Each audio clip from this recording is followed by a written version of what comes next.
Hello guys, welcome back. பொதுவாக ஒரு பெண்ணுக்கு பிரச்சனைனா போலீஸ்க்கு கூப்பிடுவாங்க. ஆனால் அதே ஒரு பெண் போலீஸுக்கு பிரச்சனைனா 32 வயசான ஒரு பெண், அவங்க ஒரு பெண் போலீஸ், அவங்களுக்கு 2 பிள்ளைங்க. அந்த 2 பிள்ளைங்க கண்ணு முன்னாடி கொஞ்சம் கூட ஈவிரக்கம் காட்டாமல், மனசாட்சி இல்லாமல் மொத்தம் 20 முறை அவங்களுடைய நெஞ்சில், வயிற்றில், அடி வயிற்றில், கழுத்தில் அப்படின்னு கொடூரமாக குத்தி கொலை பண்ணுறாங்க. அது யாருன்னா அந்த பெண்ணுடைய கணவர். இத்தனைக்கும் அந்த அந்த இறந்து போன பெண்ணுடைய அம்மா, அப்பா, அண்ணன் அப்படின்னு எல்லாரும் அங்கே தான் இருக்காங்க. அவங்க அதெல்லாம் பார்த்துட்ருக்காங்க. ஆனால் அவங்களால எதுவும் பண்ண முடியல. இப்பேற்பட்ட ஒரு கொடூர சம்பவம் பெங்களூரில் நடந்திருக்கு. மக்கள் எல்லாருமே ஆடி போயிருக்காங்க. அந்த சம்பவத்தை பார்த்தா நம்ம இந்த வீடியோவில் பார்க்க போகிறோம். சொல்லப்போனால் வீட்டில் இருக்க ஆண்கள், பெண்கள், கணவன், மனைவி அப்படின்னு எல்லாரும் கண்டிப்பாக தெரிஞ்சுக்க வேண்டிய ஒரு கேஸ் வந்தது. அந்த கேஸ் பற்றி ஃபுல்லாக பார்க்க போகிறோம். வாங்க வீடியோக்குள்ளே போகலாம். பெங்களூரில் மகாதேவபுரான்ற ஏரியாவில் ஒரு கப்பல் இருக்காங்க. மஞ்சுளா, பிரதீப் அப்படின்ற ஒரு தம்பதி. மஞ்சுளாவுடைய வயசு 32, பிரதீப்புடைய வயசு 36. மஞ்சுளா போலீஸ் ஒர்க் பண்ணிகிட்ருக்காங்க. பிரதீப் பற்றி பார்த்தோன்னா அவர் ஒரு ஃபினான்ஷியல் கம்பெனியில் வேலை பார்த்துட்ருக்காரு. இவங்களுக்கு மொத்தம் 2 பிள்ளைங்க.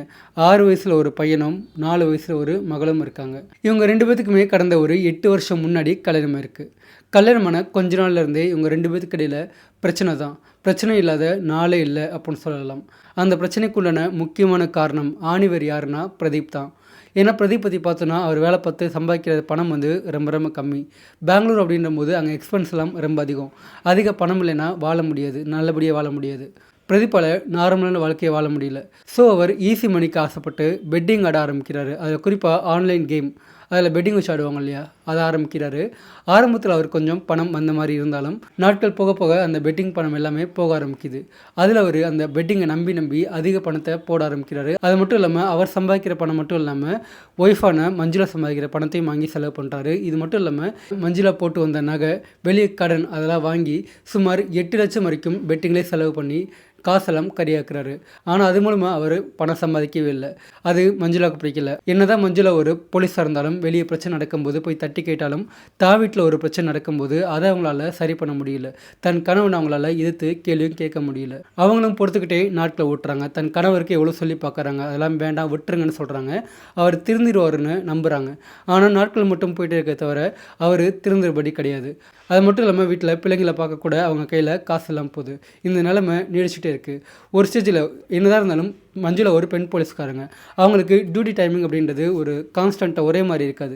காலையில் போவாங்க, திடீர்னு நைட்டு போவாங்க. அதே மாதிரி ஒரு சில டைம் போனாங்கன்னா வீட்டுக்கு வர்றதுக்கு ரொம்ப நேரமாகும். ஒரு நாள் கழிச்சு கூட அவங்க வருவாங்க. அந்த மாதிரிலாம் கூட இருக்குது. ஸோ அவங்க அந்த வேலையும் பார்த்துக்கிட்டு தன் குடும்பத்தையும் பார்த்துட்டு எல்லாத்தையும் சமாளிச்சுட்டு இருக்காங்க. ஆனால் நாட்கள் போக போக இந்த பிரதீப் தன் மனைவி மேலே சந்தேகப்பட ஆரம்பிக்கிறான்.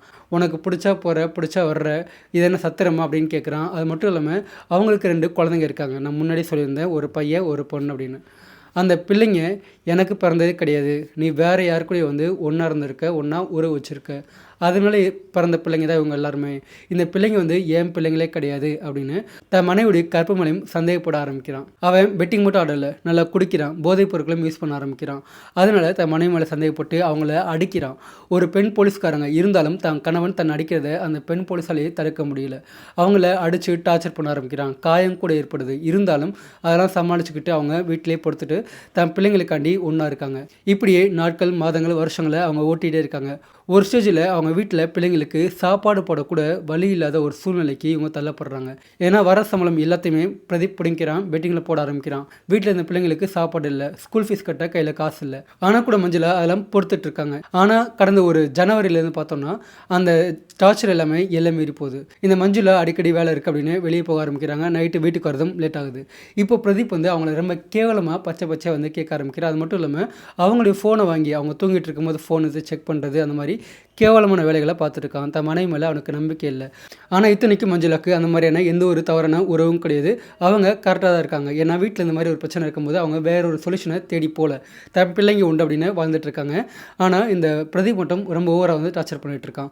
ஒரு ஸ்டேஜில் மஞ்சுளாவாலேயே அந்த டார்ச்சரை தாங்க முடியல. இதுக்கு மேலேயும் இவங்க கூட என்னால் வாழ முடியாது, இந்த டார்ச்சர்லாம் எனக்கு தேவையில்லாது, என் பிள்ளைங்களை கூட்டிகிட்டு நான் என்னுடைய பிறந்த வீட்டுக்கு போயிடுறேன் அப்படின்னு சொல்லிட்டு அவங்க என்ன பண்ணுறாங்க, தன்னுடைய அம்மாவுக்கு கால் பண்ணி இந்த மாதிரி பேசுகிறாங்க. வீட்டில் பேசுகிறாங்க. அதுக்கு அவங்களும் இவங்களும் சரிவா பார்த்துக்கலாம் அப்படின்னு சொல்லிட்டு வர சொல்கிறாங்க.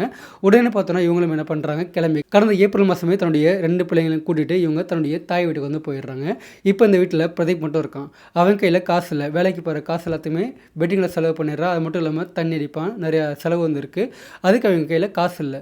இன்னொரு பக்கம் தான் மனைவியும் விட்டு போயிட்டாங்க. வீட்டில் பார்த்துக்க ஆள் கிடையாது. ஸோ என்ன பண்ணுறான், அடிக்கடி மஞ்சுளாக்கே கால் பண்ணி வீட்டுக்கு வா நான் மாறிட்டேன், நீ அவனை ஏற்றுக்கிற அப்படின்னு சொல்லிட்டு அவனே மாறின மாதிரி நடிக்கிறான். நீ வீட்டுக்கு வான்னு சொல்லிட்டு அவங்கள திரும்ப திரும்ப வர சொல்கிறான். ஆனால் மஞ்சுளாக்கு அதில் நம்பிக்கை கிடையாது. அவன் மாறலை, நம்ம திரும்ப போனால் அதே மாதிரி தான் பண்ணோம் அப்படின்னு அவங்களுக்கு நல்லா தெரியுது. ஸோ அவங்க என்ன பண்ணுறாங்க, இனிமேல் இந்த வாழ்க்கையே வேண்டாம், இவனும் வேண்டாம் அப்படின்னு டேரெக்டாக ஒரு லாயரை பிடிச்சி டிவோர்ஸ்க்கு வந்து அப்ளை பண்ணுறாங்க. அந்த டிவோர்ஸ் நோட்டீஸ் வந்து பார்த்தோன்னா பிரதீப்க்கு போகுது. அந்த நோட்டீஸ் வந்த உடனே அந்த பிரிவை அவனால் தாங்க முடியல. இப்போது தனக்கு காசு கொடுக்கவும் யாரும் கிடையாது, தன்னை வீட்டில் பார்த்துக்கவும் யாரும் கிடையாது. அது மட்டும் இல்லாமல் தன் மனைவி தனக்கு வேணும், தன் பிள்ளைங்களும் தனக்கு வேணும்னு அப்போ யோசிக்கிறான். ஸோ என்ன பண்ணுறான், திரும்ப மஞ்சுளாவை கெஞ்ச ஆரம்பிக்கிறான். அப்படியே நாட்கள் போயிட்டுருக்கு.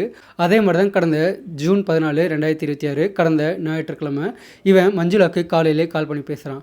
எனக்கு இந்த மாதிரி உங்ககிட்ட பேசணும் போல இருக்குது, நான் பசங்களை பார்க்கணும் போல இருக்குது, கடைசியாக எனக்கு ஒரு வாய்ப்பு கொடு, நான் உங்ககிட்ட வந்து கொஞ்சம் பேசிக்கிறேன், அதுக்கடுத்து நீ வேணாம் சொன்னால் திரும்ப நான் போயிடுறேன், அதுக்கடுத்து வாழ்க்கையிலே திரும்ப குறுக்க வரமாட்டேன் அப்படின்னு மஞ்சுளா கிட்ட பேசுகிறான். இந்த இடத்துல பார்த்தோன்னா மஞ்சுளா ஒரு மிகப்பெரிய தவறு பண்ணுறாங்க. அவங்களுக்கே தெரியாமல் அந்த தவறை பண்ணுறாங்க. சரி ஓகே வா அப்படி சொல்லி பேச வர சொல்கிறாங்க. ஆனால் அன்னைக்குன்னு பார்த்து மஞ்சுளாவுடைய அப்பா, அம்மா, அண்ணன் இவங்க 3 பேரும் பார்த்தோன்னா சொந்தக்காரங்க வீட்டில் வந்து ஒரு சாவு வந்து விழுந்திருக்கு. அந்த சாவுக்காண்டி அங்கே போகிறாங்க. அதனால தான் வீட்டில் யாரும் இல்லை. ஏன்னா இதுக்கு முன்னாடி கூட பல முறை பேச வரேன் அப்படின்னு சொல்லி சொன்னால், ஆனால் அப்போல்லாம் மஞ்சுளா வீட்டில் ஆளுங்க இருக்காங்க அப்படின்ற ஒரு இதில் வந்து முடியாது சொல்லிட்டாங்க. ஆனால் இப்போது தன் வீட்டில் வர யாரும் இல்லை அப்படின்னோடனே சரி ஓகே கடைசி ஒரு டைம் பேசி பார்க்கலாம் அப்படின்னு சொல்லிட்டு மஞ்சுளா என்ன பண்ணுறாங்க, அவனை கிளம்பி வர சொல்கிறாங்க. அதன்படி சரியாக சாயந்தரம் ஒரு 6:30 மணி வாக்கில் பார்த்தோம்னா பிரதீப் வந்து டேரெக்டாக மஞ்சுளாவுடைய வீட்டுக்கு போகிறான். அந்த நேரத்தில் மஞ்சுளா வீட்டில் அவங்க 2 பசங்க, அவங்க 2 பேரும் வீட்டில் இருக்காங்க. இப்போது மஞ்சுளா கிட்ட போயிட்டு அவன் திரும்ப கெஞ்ச ஆரம்பிக்கிறான். இந்த மாதிரி நான் உன்னை சந்தேகப்பட்டது, உன்னை பேசலாம் தப்பு தான், உன்னை அடிச்சலாம் தப்பு தான், என்னை மன்னிச்சிரு, நான் இனிமேல் அந்த மாதிரி பண்ண மாட்டேன், என்னை திரும்ப ஏற்றுக்கோ, நம்ம 2 பேரும் திரும்ப ஒன்றா வாழ ஆரம்பிக்கலாம், நான் நல்லபடியாக திருந்துடுறேன், அந்த பெட்டிங்கெல்லாம் கை விட்டுறேன், என்னை மன்னிச்சு திரும்ப ஏற்றுக்கோ அப்படி சொல்லிட்டு அவன் மஞ்சுளா பார்த்து கெஞ்ச ஆரம்பிக்கிறான். ஆனால் மஞ்சுளா பார்த்தோன்னா அந்த இடத்துல ஸ்ட்ராங்காக ஒன்று சொல்கிறாங்க, நான் உன்னை திரும்ப பேச வர சொன்னது வந்து கடைசி ஒரு முறை பேசி உன்னை இங்கேருந்து அனுப்பிவிட தான் வர சொன்னேன் தவிர மற்றபடி சேர்ந்து வாழ கிடையாது, நான் எனக்கும் செட் ஆகாது, முடிஞ்சு போச்சு, அது மட்டும் இல்லாமல் டிவோர்ஸுக்கும் அப்ளை பண்ணிட்டேன், டிவோர்ஸ் வந்துடும், இனிமேல் நீ வாழ்க்கையை பார்த்துக்கோ, நான் என் வாழ்க்கையை பார்த்துக்கிறேன் அப்படின்னு சொல்லிட்டு அவங்க பேசிகிட்டு இருக்காங்க.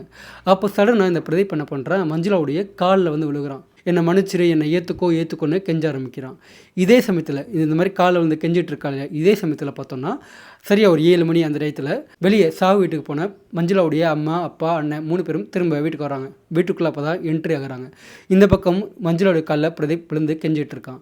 அப்போ மஞ்சுளா, என்னால் முடியாது, நீ எவ்வளோ தான் காலில் விழுந்தாலும், என் காலிலே விழுந்து கிடந்தாலும் என்னால் முடியாது, நான் வரமாட்டேன், நீ போய் வேலையை பார்த்துக்கோ அப்படின்னு சொல்லிட்டு ரொம்ப ஸ்ட்ராங்காக சொல்கிறாங்க. இப்போ இந்த வார்த்தை கேட்ட உடனே நல்லா பாருங்கள், மஞ்சுளா நிற்கிறாங்க, பிரதீப் காலில் விழுந்து கிடக்கான். இன்னொரு பக்கம் இந்த 3 பேரும் அப்போ தான் வீட்டுக்குள்ளே என்ட்ரி ஆகிறாங்க. அவங்களும் இந்த பிரதீப் காலில் விழுகிறத பார்க்குறாங்க. அவங்களும் இந்த பிரதீப் எப்போ வந்தான், எப்படி உள்ளே வந்தான், எதுக்காண்டி கூப்பிட்டு வந்து பேசிகிட்டு இருக்கா அப்படின்னா அவங்களும் யோசிச்சுட்ருக்காங்க.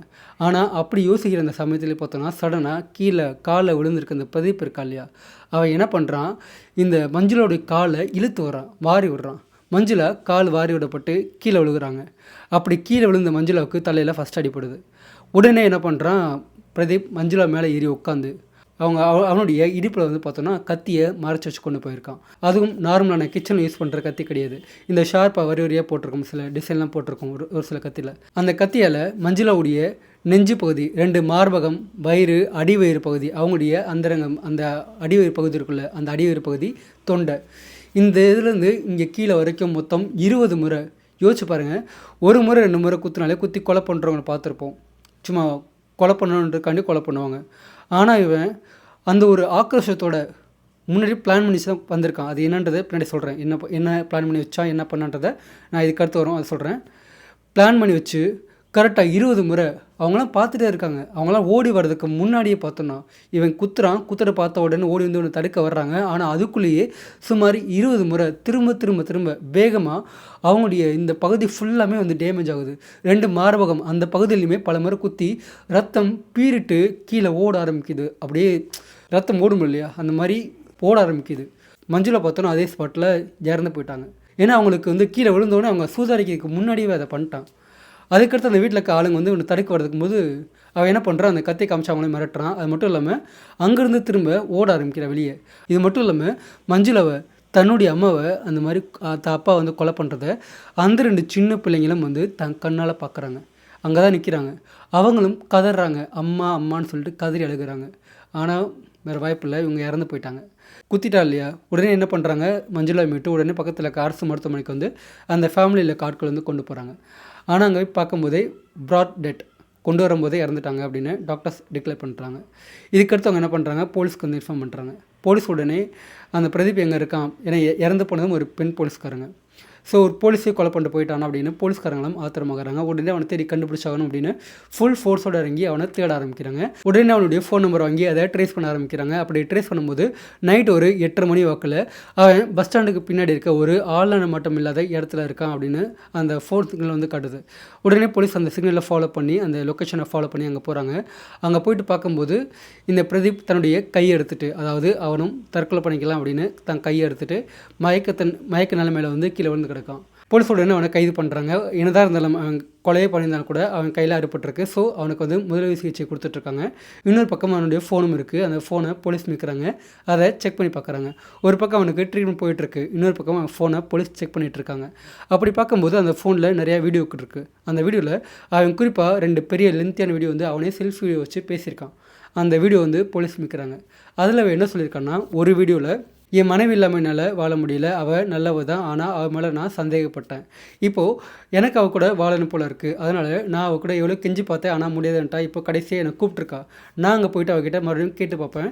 அவள் மட்டும் சம்மதிச்சிட்டானா திரும்ப அவள் கூட ஒன்றா சேர்ந்து வாழுவேன், எந்த தவறும் பண்ணாமல் சந்தோஷமாக அவளை பார்த்துப்பேன். ஆனால் அவள் மட்டும் அங்கே முடியாது அப்படின்னு சொல்லிட்டான்னா அவளை அங்கேயே கொலை பண்ணிடுவேன், கட்டாயமாக நான் கொலை பண்ணிடுவேன். அப்படி கொலை பண்ண பிறகு நானும் இறந்து போயிடுவேன். ஏன்னா என் மனைவி இல்லாமல் என்னால் வாழ முடியாது, என் மனைவி போன பிறகும் என்னால் வாழ முடியாது, அதனால் அவளையும் கொண்டுட்டு நானும் இறந்து போயிடுவேன் அப்படின்னு சொல்லிட்டு அவன் இந்த வீடியோவில் ஒரு வீடியோவில் வந்து பேசியிருக்கான். இது மட்டும் இல்லாமல் இன்னொரு வீடியோ இருக்குது. அந்த வீடியோவில் அவன் என்ன சொல்லியிருக்கான்னா, நான் வந்து தவறு பண்ணிட்டேன், பெட்டிங் ஆடிட்டேன், நிறைய கடை வாங்கிட்டேன், நான் பண்ணது மிகப்பெரிய தவறு தான், யாருமே பெட்டிங் ஆடாதீங்க, அதே மாதிரி வெளியே கடன் வாங்காதீங்க, வாழ்க்கையில் பணன்றது ரொம்ப ரொம்ப முக்கியம், அந்த பணம் இருந்தால் மட்டும்தான் நல்லபடியாக வாழ முடியும், நான் செஞ்ச தவிர நீங்களும் பண்ணாதீங்க அப்படின்னு அவன் இந்த இன்னொரு வீடியோவில் வந்து பேசியிருக்கான். இதெல்லாம் பேசி முடித்த பிறகு ஒரு கத்தி எடுத்து அந்த கத்தியை தான் பாக்கெட்டில் வைக்கிற மாதிரி ஒரு செல்ஃபி வீடியோ எடுத்து அதை வச்சுருக்கான். ஸோ இப்போ தெரிஞ்சு போச்சு, அவன் வந்து ஆத்திரத்துலேயோ இல்லை அவசரத்தில் வந்து பண்ணலை, இதெல்லாம் பிளான் பண்ணி வச்சு பிளான் பண்ணி தான் அங்கே போயிருக்கா அப்படின்னு அந்த வீடியோ மூலமாக தெரிஞ்சு போச்சு. இப்போது இன்னும் ஹாஸ்பிட்டலில் இருக்கான், இன்னும் கை வந்து சரியாகலை. அந்த கை சரியான பிறகு போலீஸ்காரங்க அவனை மறுபடியும் ஜெயிலில் கோர்ட்டில் வந்து ஆஜர் பண்ணுவாங்க. அதுக்கடுத்து அவனுக்கு உண்டான தண்டனை என்ன அப்படின்றது அறிவிக்கப்படும்.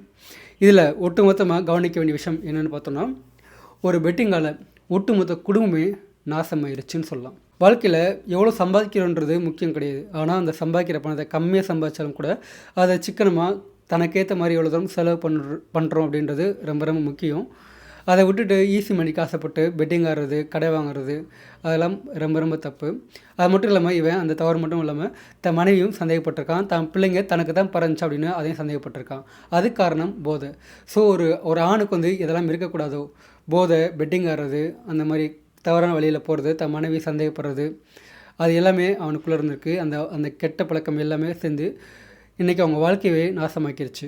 ஒரு பக்கம் அம்மா இல்லாமல் 2 பிள்ளைங்க தவிச்சிட்ருக்காங்க, அந்த பெண்ணும் இறந்து போயிட்டாங்க, இவனும் ஜெயிலுக்குள்ளே போயிடுவான். ஒட்டுமொத்தமாக ஒரு குடும்பம் இங்கே நாசமாயிருக்கு. ஸோ ஃபைனலாக இந்த வீடியோ நீங்கள் ஃபுல்லாக பார்த்துருப்பீங்க.